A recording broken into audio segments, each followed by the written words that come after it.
Welcome to another edition of Media Mac. It's Dr. Shermak here. So happy to have you along. It is week 3 of the summer session. So at the end of this week, we will be halfway finished. Fast, I know, but that is the way that the cookie crumbles. So today, I'm really excited about this episode because I think it's a really important one because it has a theme that runs through it very cleanly and very thoroughly and is very high impact. And I want to start today by asking you to think about this, asking you a question. When you watch TV, the last time you quote unquote watch TV, what did you watch it on? There's a really good chance that it wasn't a TV. All right. We say this all the time. I'm going to go home and chill and watch some TV. There's a good chance you didn't watch it on a television. You probably watched it maybe on your phone, on a laptop, on an iPad, so on and so forth. Today's episode, I'm calling The Bull in the China Shop. And before the internet, which we'll get to another week, TV was the bull in the China shop in the village of mass communication. All right. It came into the China shop where there were newspapers and magazines and radios, and it busted everything up. All right. So we have a lot of topics we're covering this week, and television is sort of resting there in the middle with everything kind of bent around it. All right. That's why I get into this idea of it being a bull in a China shop. TV is the great disruptor. All right. And you know, when we think about television disrupting technology, a lot of times, you know, one of the first things we go to is movies, and we'll talk about that this week. But it disrupted other, you know, maybe non-electronic versions of it, magazines, for example, which is kind of a funny thing to think about, but because we don't really think of magazines and television as being related, but they are. They're both visuals, and that's the overall frame we're using this week is pictures and visuals. So as we go through the podcast today, I want to tell you that some of the stories we will talk about are changing in real time as I record this episode, and I'll mention those as we go. So I like to keep this up to date, but I'm going to need you to also do your due diligence on this and check in with some of these stories because they really are happening as we speak. So I'm a big fan of etymology. I'm kind of a word nerd, and television, all right, is created from the Greek tele for far and the Latin visio, which is for sight. So far sight. Television essentially means seeing from a distance. And that's kind of funny because that was what it was called at its inception. But today it's probably the least distance thing that you know, because if you're not watching it on a standard television, and most of us aren't, you're probably holding it about 6 inches from your face, which the ophthalmologists just love. Television is no longer a device. It is a state of mind. And I have to give credit for this. This was a story written a few months ago in Fortune magazine. And I think that's so interesting, having it be a state of mind. It's a decision, not necessarily a technology. You can decide when you want to watch it, of course. You can decide even how fast you want to watch it. You can decide also how you want to feel when you watch it. And I do this all the time. Oh, I'm kind of tired. I had a long day. I don't really want to put a lot on the brain. I'm going to watch an old episode of The Office, or I'm going to watch an old episode of Seinfeld. There are shows you watch before you fall asleep. There are shows you don't watch before you fall asleep. And you can watch this on any type of screen. You can watch it for any amount of time. You know, it used to be back in the old days, and I was alive to see this, that you know, television was a minimum 30-minute commitment. Now I can watch 10 minutes of a show, pause it, pick it up tomorrow, the next day, the next week. So that is time shifting. That's something that came around in like the 80s when VCRs got to be very prominent, but now it's something we see in all our media. Time shifting simply means that we, the user, can control when we watch it. It's not like the old days of TV where if you missed a show on its first run, you had to wait several months and you might catch the rerun. What's so different today, and this almost, if I were to go back to 90s me, even, early 2000s me, this would sound like science fiction, but when people say they're watching TV, what's so interesting is that most people say when they're watching TV, they're actually watching YouTube. They are typically watching YouTube if the numbers play out, or if the numbers are any indication how this plays out. They're watching YouTube more than they're watching Netflix, more than they're watching any kind of like Disney property like ESPN or ABC, anything like that. The biggest television network in the world, you could argue, is a website where you can upload your own videos. There's a good chance all of you out there have watched YouTube for some amount of time, either today or in the last maybe 48 hours. And this is wild. And I've gotten the privilege to be alive at a really cool time in media. All right. I know that sounds kind of strange, but I was born in 1979. I'm 46 years old. And as a kid, I got to experience more kind of old-timey TV. We had a Zenith television with a knob dial. There was no remote control. My dad bought one of the very first VCRs. He paid $600 for it in like 1982. And you're like, well, your dad got bamboozled. I can get a VCR down at Goodwill for $20. Well, or $5.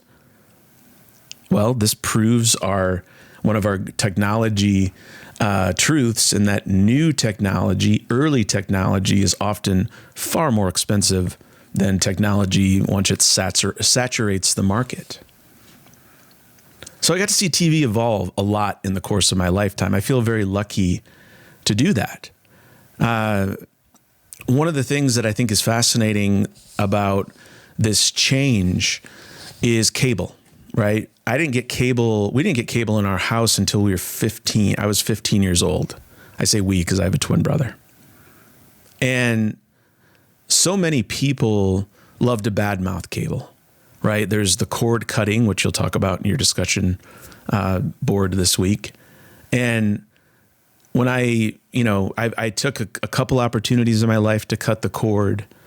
And then what people would do immediately after the cutting the cord is they would subscribe to Netflix, Disney Plus, Max, Peacock, Paramount Plus, Apple TV, and Prime.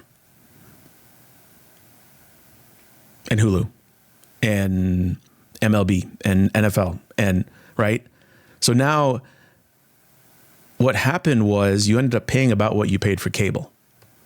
And all these offerings start to look a little bit like cable. We reinvented cable, and we kind of ended up right back where we started.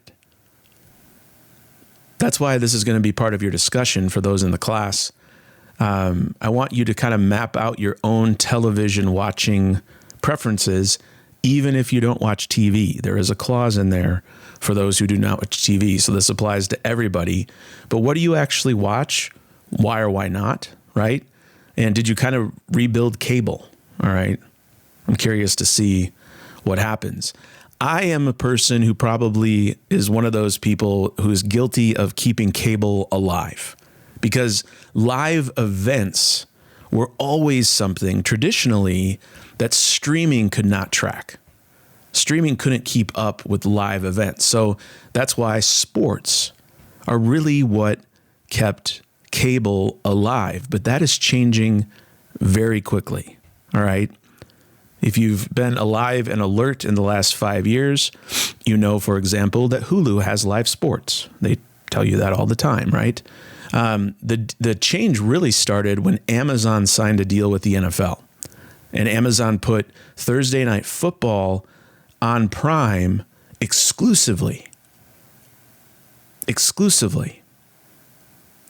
And that meant that for the first time, if you wanted to watch every NFL game And I will tell you, I love NFL football. I'm a Chicago Bears fan, but I will watch just about any old random game. And I always watch Thursday Night Football, whether it's the Bears or not. And I will gladly pay for that service to watch my Thursday Night Football. More people streamed the last Super Bowl than watched it on broadcast. I live in a sports household, and I'm the cause of it. Now, I'm not the entire cause. Y'all know I'm a Cubs fan. My girlfriend is a Dodgers fan. That's a whole dynamic. But we pay money in here to watch both of our teams. So I am the problem. All right. I'm the one that's keeping cable alive. So there's a lot of fun things we can talk about with TV, and we'll do that this week. But I think there's a serious element to this, that modern television is quickly becoming a democracy story. And I'm going to be pretty blunt about it, right? The FCC, the Federal Communications Commission, has a rule that no single company can own television stations reaching more than 39% of U.S. households.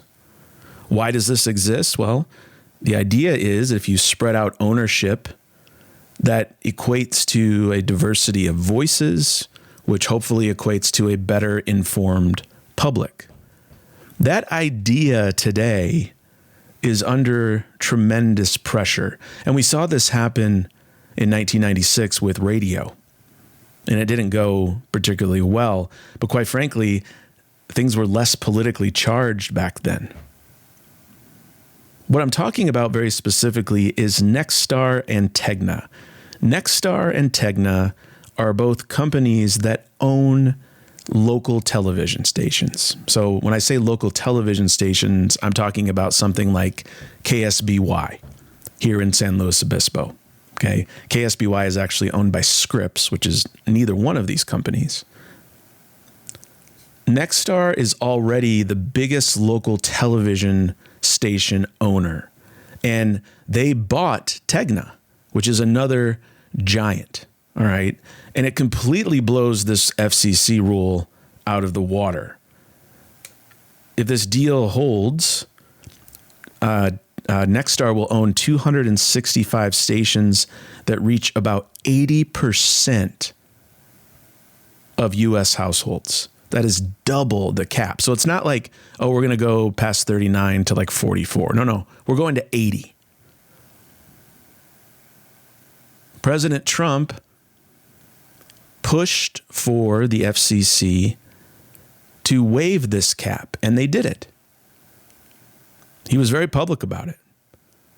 And his reasoning was because it could knock out fake news, quote unquote, fake news. I will have an entire segment on fake news later this semester. Short story, I don't like it. I don't like that term.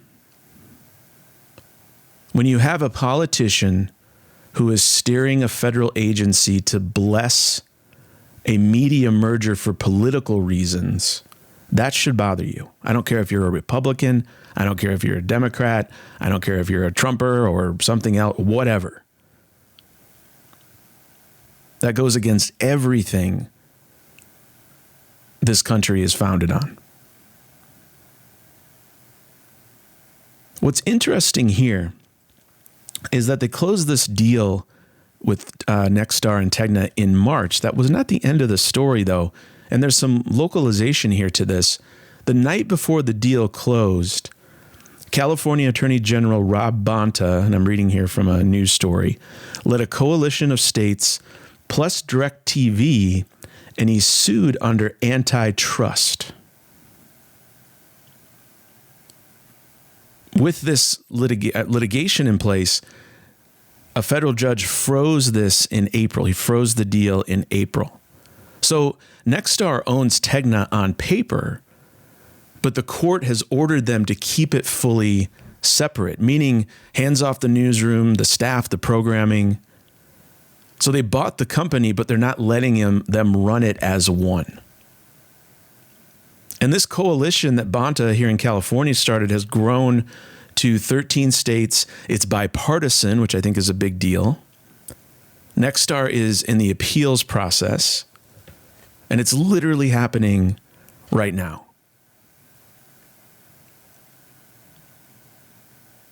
So, to put some context around this, like, for example, in Sacramento and San Diego, those local TV markets, that combined Nexstar Tegna company owns half of the big four stations, ABC, NBC, CBS, Fox, in those markets. That's a lot.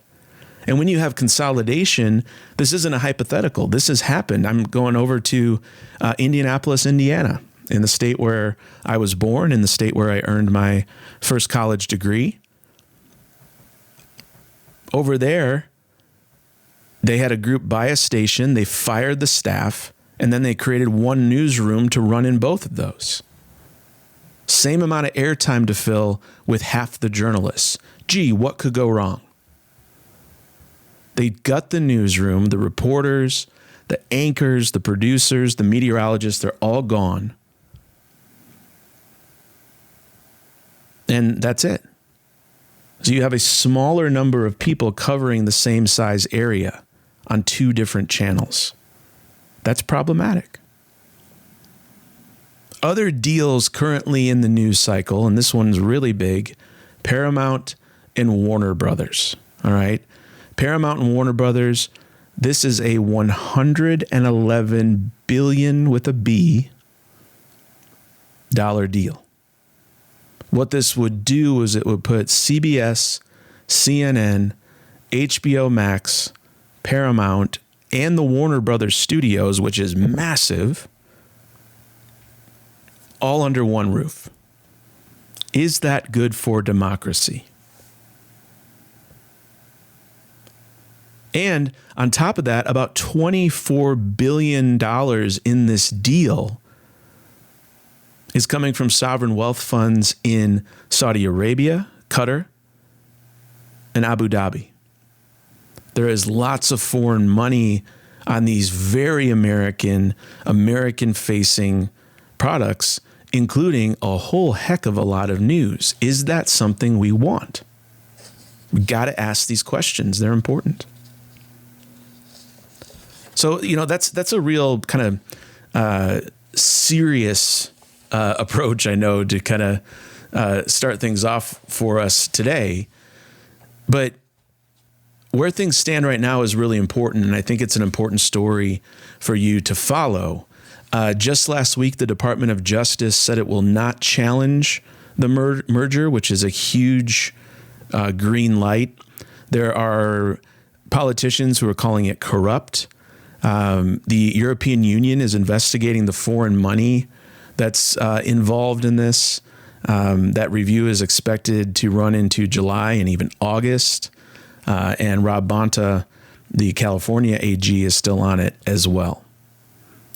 So this is happening kind of in your name, right? And Rob Bonta is an elected California official, so another reason to keep an eye on this. What is the point here? Why am I bringing this up besides just a good old-fashioned Shermak media rant? Well, the real point here is that when we talk about media literacy, it's not about just spotting clickbait or misinformation or disinformation. Those are huge, right? You should be able to spot those. But it's also about asking who owns what I'm watching, who is paying for what I'm watching, and what do they want from me? That's really, really important. And what does this mean for the future of news? There are a lot of people saying that the future of news, future of television, I'll broaden it. There are a lot of people saying that the future of television will be dependent on the user experience. And I think a lot of that is true for entertainment, but what about news? A lot of people still get their news from television. So when you have a company making really heavy-handed decisions about that journalism and how it's presented and how it's conducted and who does it and how many people are doing it, that really, really matters. As always, and one of the big takeaways I want you to have from this class and this podcast is be a critical consumer. When you see a news item, I want you to think about, was there money exchanged here? And I'm not talking about a source paying off a journalist. That's not what I mean. But there is a monetary element to all journalism. I hate to admit that sometimes. I want to go full Pollyanna, but I know that's not true. What do they want? What are they putting this out there for? Critical questions are the future of a strong media, and they, of course, are the future of a strong democracy. Let's come up for some air, all right? That was segment 1. When we come back, we're going to talk more about television in the context of magazines and movies, all right? Very much related, and we'll discuss that when we come back. You've got Media Mac. I'm Dr. Shermak. Stick around. We'll be right back.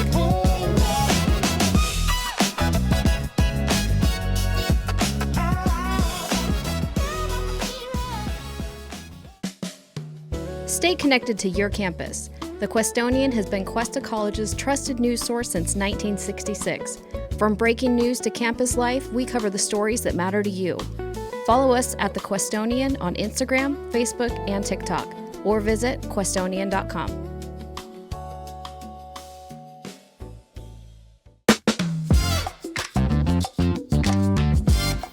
Welcome back to Media Mac. Dr. Shermak here.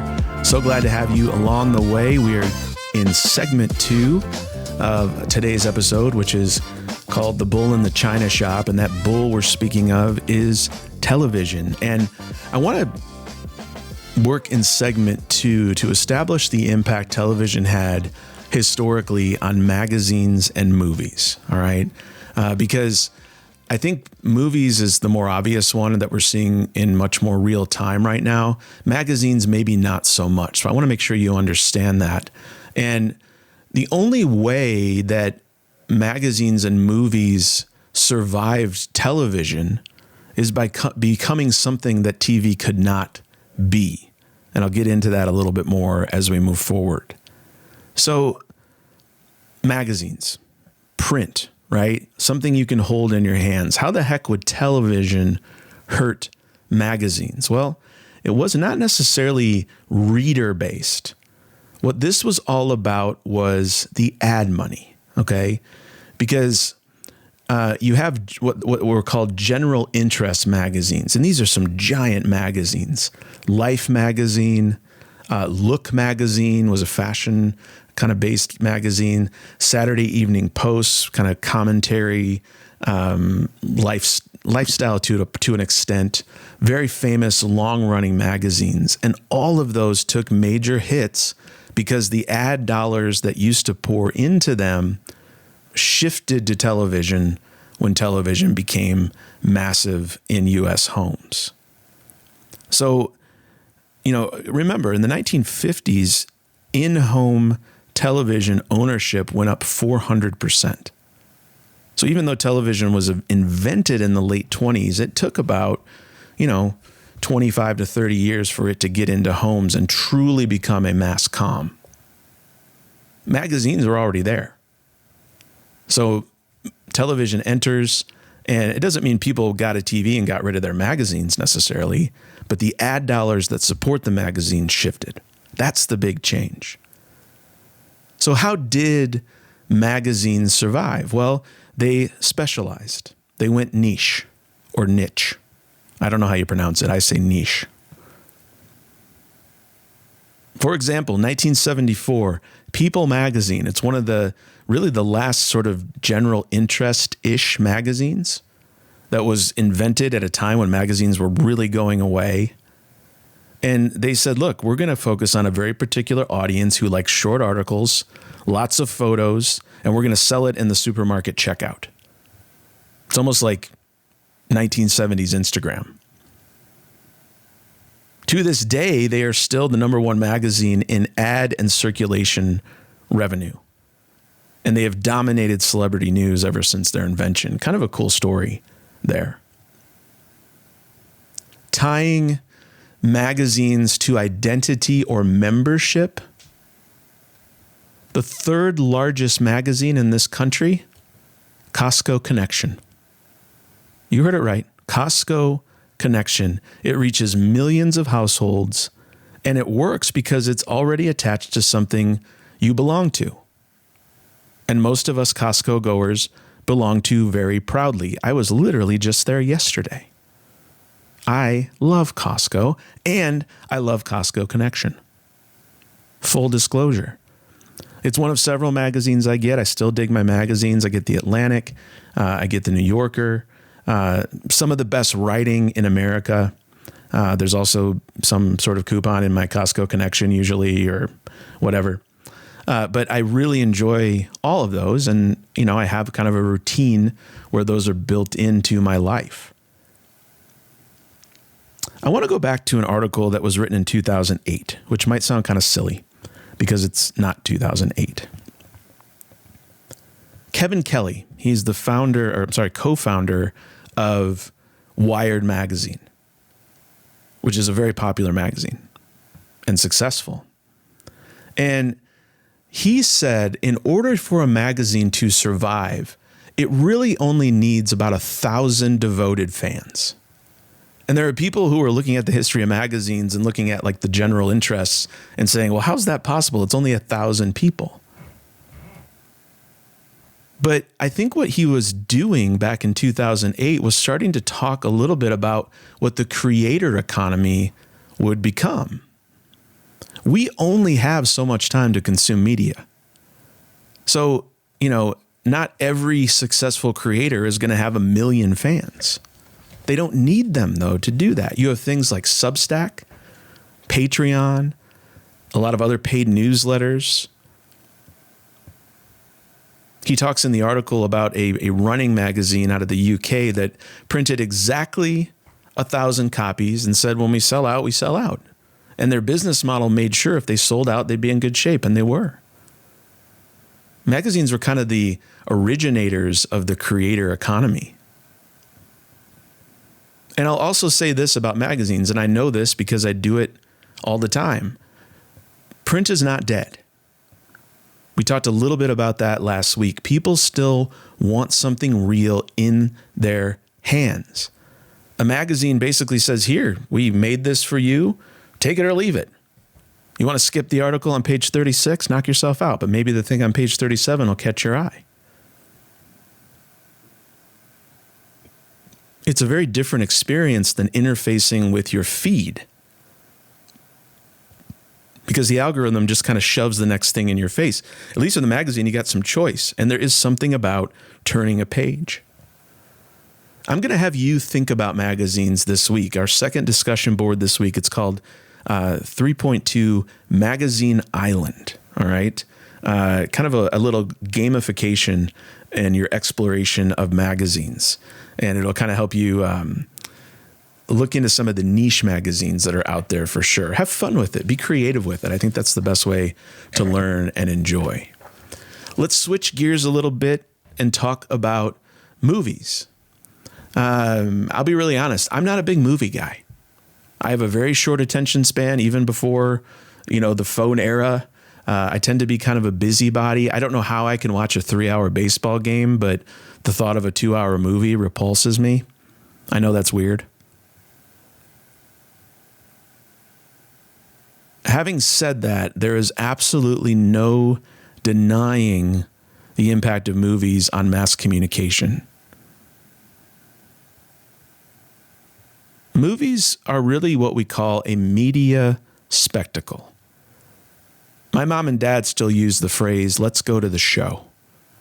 Like when we're home for the holidays or something and they want to see a movie, let's go to the show. And I love that because I think it illustrates what exactly it meant to a certain generation. You had to leave the house, buy a ticket. You'd sit in the dark surrounded by strangers. Some people even used to get dressed up, and you give 2 hours of your full attention to something that felt much bigger than you.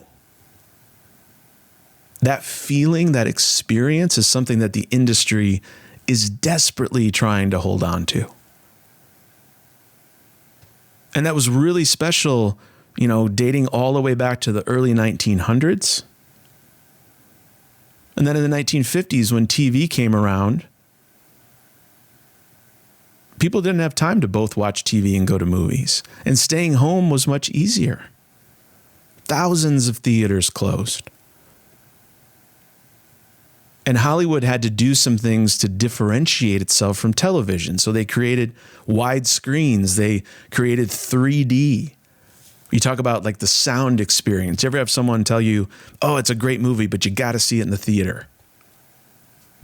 Hollywood loves that. That's what they were aiming to do. But it got even harder because over time, the technology in home got so much better. The home theater experience, right? We can have surround sound now. We've got these widescreen, fabulous TVs that are showing amazing pictures in 4K. And then, of course, COVID comes in and just totally smashes the model. With COVID, you had the exclusivity of the movie theater taken away. Since theaters weren't open, production houses had to had to show first-run movies on television networks. Otherwise, they weren't going to get out there to the public. That exclusivity is what drove people to the movies, and suddenly COVID erased that. It's coming back a little bit.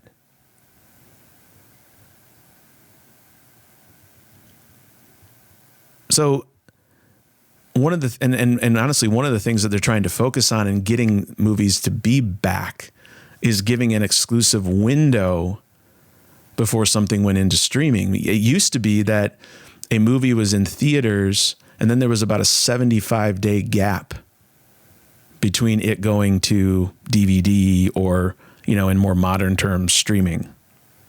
That's down to 17 days on average these days. That exclusivity window is very tiny.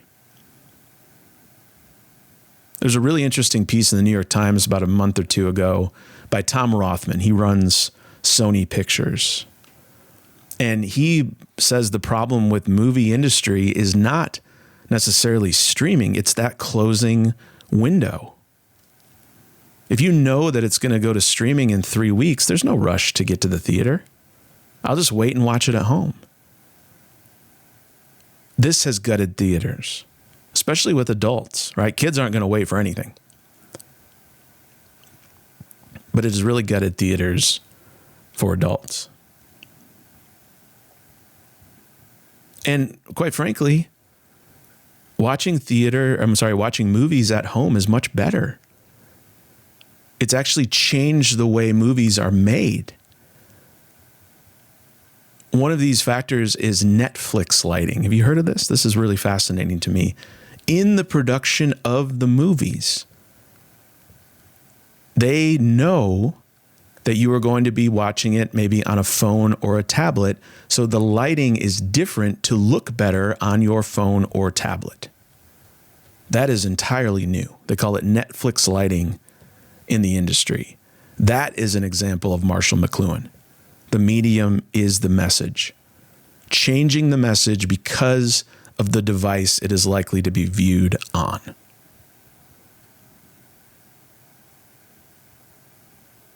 Another factor is they call the iPhone face. Modern stars looked a lot more polished than they used to. You don't see a lot of people looking like Clint Eastwood or Morgan Freeman or Steve Buscemi, like real people, very polished. They call that iPhone face. Think about it a little bit. The way we watch it with these detailed high-def screens is changing the way it's made.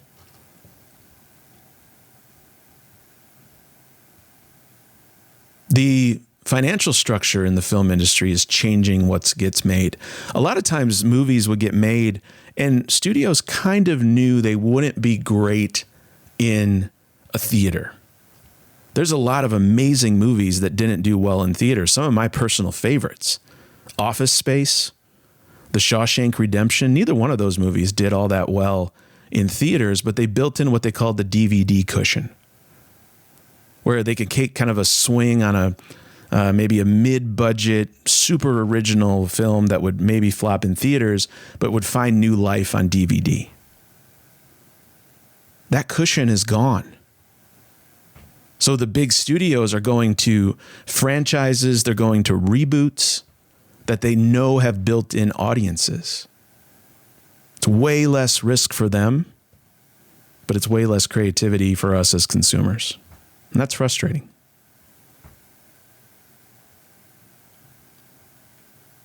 Hollywood today is much more of a brand than it is a place. Here in SLO, we can drive to it in about 3.5 hours. But most production is starting to flee to other areas. Atlanta, New Jersey, overseas. The United States is not even the top film producer anymore. It's India, actually.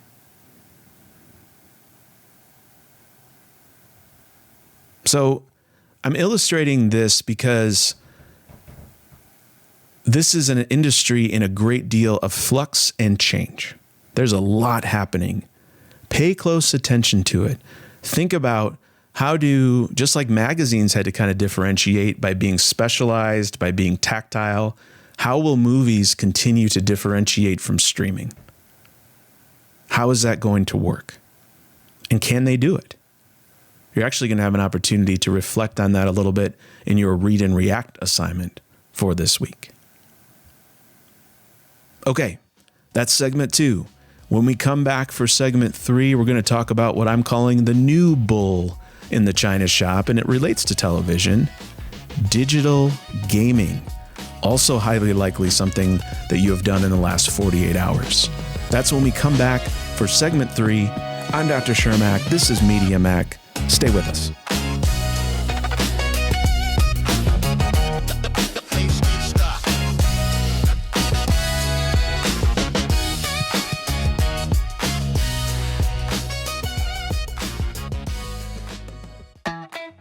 Want real journalism experience? Join the Questonian. Build your portfolio, develop professional skills, and tell the stories that matter to our campus. Enroll in JOUR 202 or 203 for 4 credits. Questions? Email thequestonian@questa.edu. The Questonian. Your story starts here.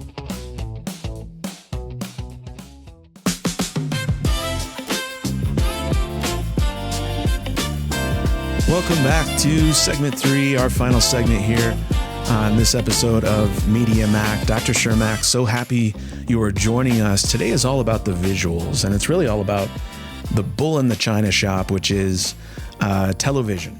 And we're going to kind of take a little deviation from the path to talk about what I'm calling the new bull, and that is digital gaming.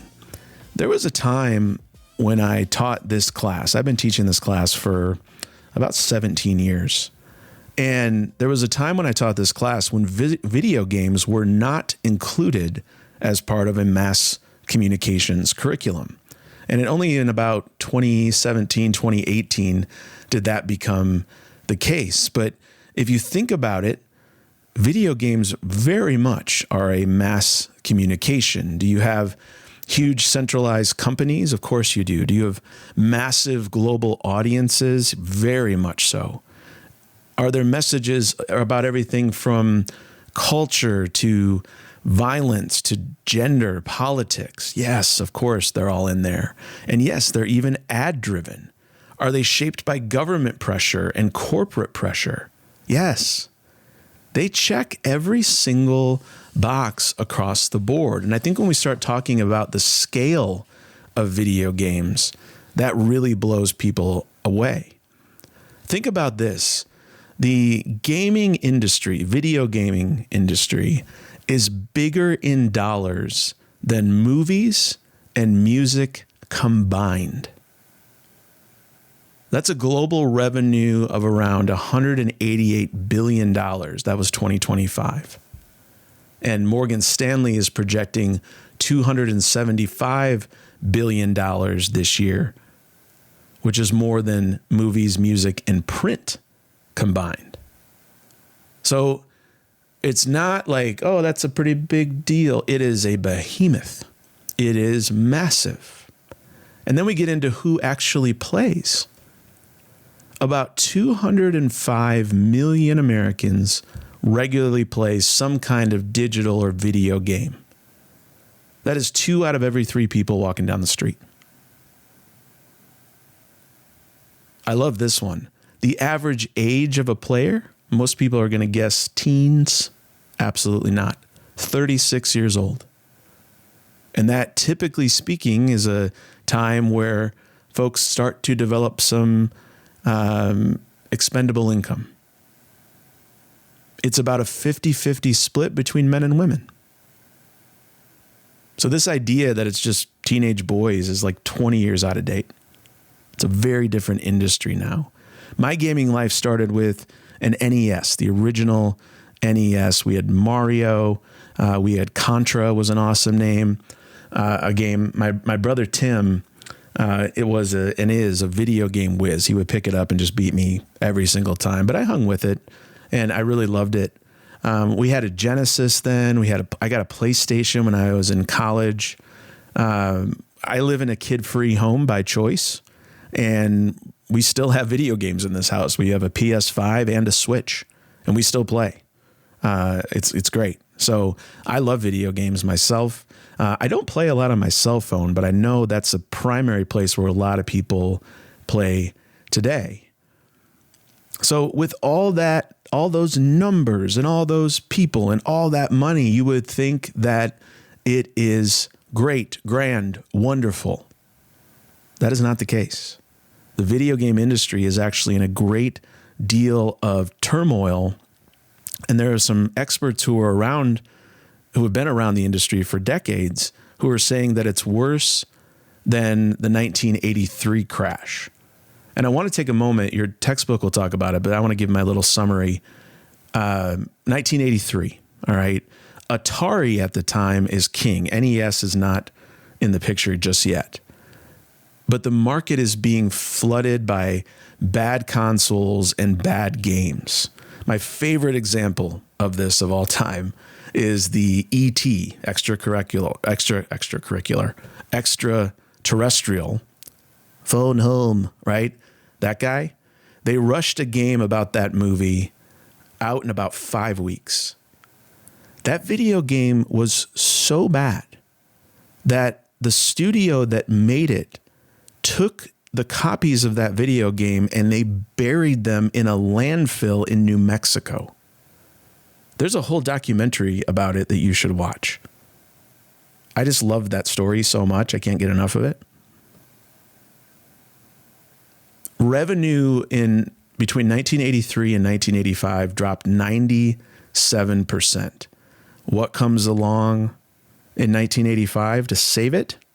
Our friend Mario and his brother Luigi. All right.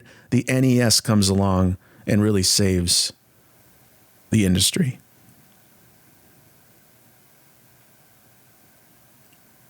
Some of the people who are saying this crash is worse include Brenda Romero, who is a video game designer for 40 years. Her and her husband design games. She was there in 83, and she said today is worse than then. The studio that they own went from 110 employees to 9 after Microsoft pulled their funding.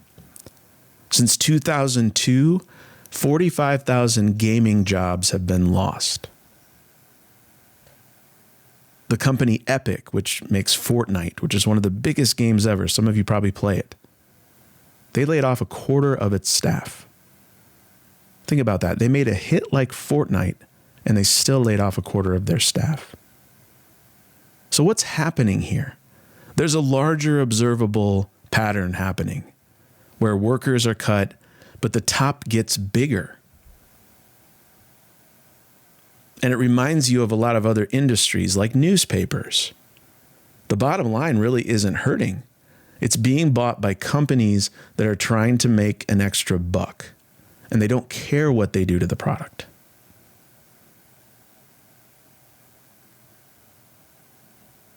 And this is happening in television, movies, music, and now gaming. So when you're having kind of a scale problem going on, you're actually seeing some Workers in the industry unionize. Microsoft Studios had about 2,000 workers unionized. There's a new union out there called United Video Game Workers, UVW. It's a direct join. Even those who are laid off and freelance can join. So, what's the fly in the ointment? You can probably guess. AI. All right, artificial intelligence. AI is having a major impact. Morgan Stanley told executives at video game companies that AI could cut development costs nearly in half and unlock about $22 billion in profit. Take a pause there. I want to say this plainly. Morgan Stanley said to executives that AI could unlock about $22 billion in profit. Not $22 billion in savings, $22 billion in profit. Your games are still going to sell for the same price. You just need fewer people to do it. That was the pitch. And if you own a corporation, you love that. Game developers did their own survey, and within 1 year, positive perceptions of AI dropped from only 21%, which wasn't great, down to 13%, and I'm sure it's lower now. A separate survey asked gamers, how do you feel about AI? Gamers, the people who play these games, 85% of it viewed AI as negative. So listen to what you have going here. You have analysts and, corporations at the very top saying that AI is the answer. Workers say it wrecks the product. Players don't want it. But hey, the executives push anyway because it's money. $22 billion extra dollars in money. So that's trouble. I think gaming is going to figure it out. I don't like to use the phrase too big to fail, but I think this might be one application of it. They're going to figure it out. And I say that because there are a lot of really great opportunities in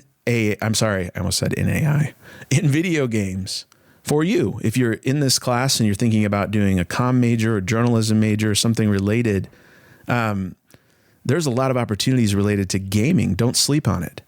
Gaming journalism is actually one of the fastest growing niche journalism entities out there. And then, of course, you have the marketing, the community management, public relations, narrative design, all the comms jobs related to that.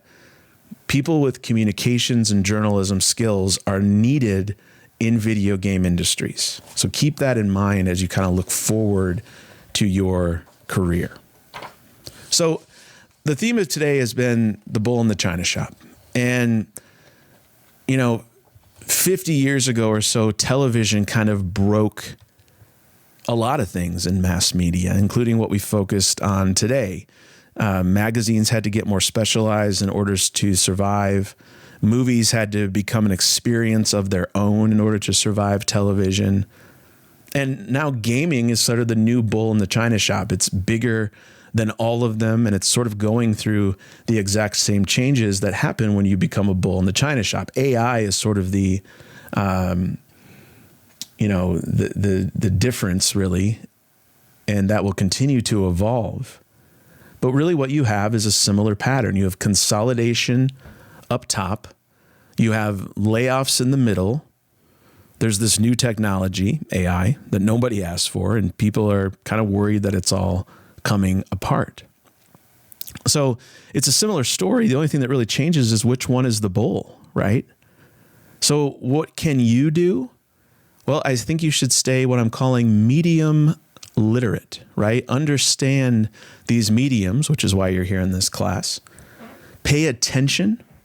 Think about who owns what and who is paying for it.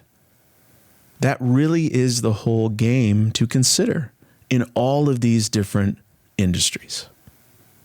And as always, if you have questions, reach out. For those of you in the class, let's take a look at what we're doing today. It's another 4-chapter week. I know that's big. I will tell you this. This is our last 4-chapter week. This is the second week in a row we've had that. That's our heaviest weekly reading load. All right. It gets a little lower after this. We're reading the chapters about television, about magazines, movies, and digital gaming. All right. Textbook, as always, plays a big role in the carrying the weight, especially with the history. I mentioned the discussions already. 3.1, Cutting the Cord. That's about your current television viewing and sort of the road to get there. And then Magazine Island, which is kind of a fun exercise in exploring different titles. Read and React is asking you, what does Hollywood look like in 10 years? What do you think? There's something to read with their opinion. I want to hear yours. And then, of course, we have the quiz, which covers the reading, the podcast, and there's a couple of current events questions on there as well. The Ask Me Anything board is open, as always. So if you have questions, go ahead and do that. Use that. And email me at any time. Everything is due on Sunday. And, of course, those initial posts, we return this week to getting those initial posts in on Thursday. So that is a wrap for this week in a very action-packed week 3 here in the summer. Lots to think about, lots to talk about. I really appreciate you joining the podcast. Thanks so much for listening. Please take care of yourself and those around you. So long, everybody.